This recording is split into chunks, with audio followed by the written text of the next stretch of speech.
Olá pessoal, vamos falar aqui um pouquinho sobre uma filosofia muito importante, mas pouco conhecida, o Ubuntu, que surgiu na África subsaariana. Ela está muito ligada aos povos de matriz Banto. Não há uma data da fundação dessa filosofia, porque ela nasce como uma filosofia prática de tradição oral, mas os estudos linguísticos e arqueológicos associam os conceitos fundamentais do Ubuntu à expansão Banto que vai acontecer ali em aproximadamente 4.000 anos antes de Cristo. Então, essa filosofia, o que ela propõe? Ela é uma espécie de cosmovisão ética e humanitária e ela vai sintetizar mais ou menos a ideia de que uma pessoa é uma pessoa por meio de outras pessoas. É uma tradução dessa frase que eu vou colocar aí na tela, que eu não vou arriscar pronunciar para não pronunciar errado, né? Porque ela é de uma língua Zulu, né? Uma língua que eu não conheço.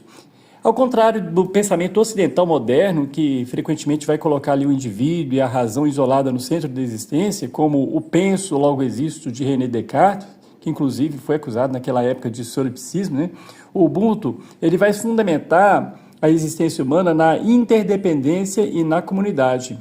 Então, para a gente compreender o impacto dessa filosofia, nós podemos dividir a estrutura dela em 4 valores centrais: a interdependência, a solidariedade e empatia, o respeito e dignidade e o lugar de escuta e consenso. Então, o que seria a interdependência? Seria a ideia de que a humanidade não é uma ilha. O que afeta o indivíduo afeta todo o grupo. O sucesso, a dor, a degradação de um membro da comunidade, isso aí vai reverberar em todos. O segundo ponto, a solidariedade e empatia, pressupõe que a generosidade ela não é vista como um favor, mas como um dever para com o tecido social. A capacidade de se alegrar com a vitória do outro e igualmente carregar o fardo e o sofrimento alheio é um pressuposto aí. O terceiro ponto seria respeito e dignidade. Então, é preciso reconhecer a humanidade intrínseca em cada indivíduo, independentemente da sua origem, status ou ações. Isso serve muito para o mundo atual, né, que tenta cada vez mais discriminar o diferente, né? E o quarto ponto seria o lugar de escuta e consenso.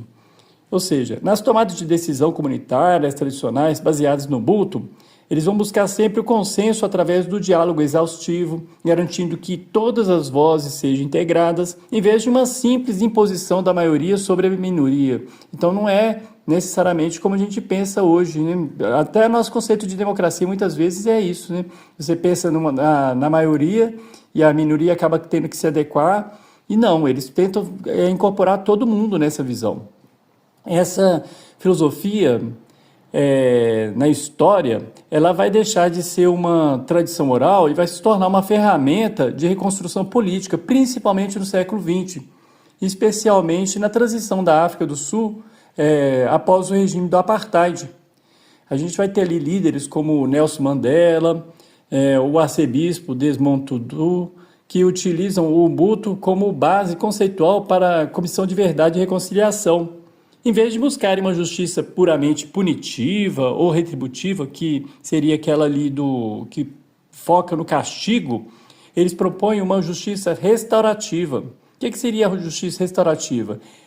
Aquela que busca curar os laços quebrados, reintegrar tanto a vítima quanto o agressor à comunidade e restaurar a harmonia social. Sob essa ótica, a opressão ela desumanizava o opressor tanto quanto a vítima.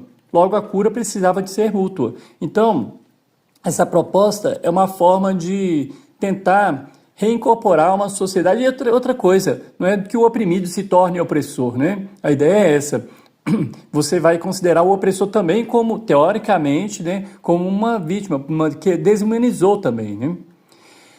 No cenário contemporâneo, o Ubuntu ele atua como uma crítica principalmente a esse individualismo que a gente vê aí, um individualismo exagerado, né? A esse consumismo, a esse isolamento social. Ele vai nos convidar a repensar as relações em sociedade, a ética nas esferas públicas e privadas e até mesmo a nossa relação com o meio ambiente, porque a natureza também faz parte do ecossistema de interdependência nessa filosofia Ubuntu, né? Não se trata de anular a individualidade e a originalidade de cada um, mas de compreender que o florescimento de um indivíduo ele só atinge seu potencial pleno quando ocorre dentro de uma comunidade saudável e acolhedora. É interessante a gente notar que quando a gente fala de uma filosofia Ubuntu, ela é o cerne de uma ética, vamos dizer assim, porque seria até pleonasmo a gente dizer que a ética Ubuntu busca a interdependência, né? Porque é exatamente isso que a ética tem que buscar, né? Essa relação interdependente das pessoas.